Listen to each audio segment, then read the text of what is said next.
Donald Kellner, the president of Steelworkers United, retirees, Local 9477. Born and raised in Baltimore.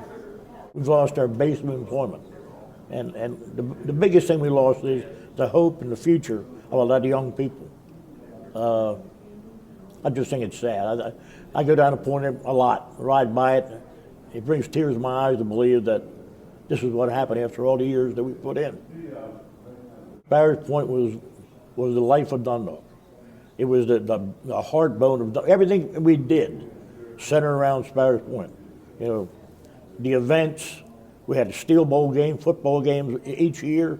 Everything we did, the community did, we did it as a whole with Sparrows. I believe that the only salvation of the American public is a union. No matter what you think, and unions sure as hell have their faults. But if it isn't for a union, young men and women don't have a future in this country. You can't all work at McDonald's, you can't all work at stupid paying jobs, and you can't all become lawyers. You need you need a manufacturing and an industrial job. But if we don't fight for some manufacturing base in this country, there ain't gonna be any left. Sparrows Point was father to son, and son to son, and son to grandfather. It was repetitive family tradition. You know, if you went down there and your dad worked down there and you went down there, some of these guys got a half a dozen relatives worked down there. And that's the way it was. That's the way it was at General Motors and Western Electric. It was a great plant to work. And we just became hung up in manufacturing. And we just couldn't get out of it.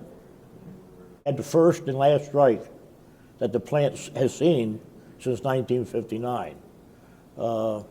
We struck for 116 days, and my son was born today. We went back to work, and I went back to the plant to go to work, got called back home again.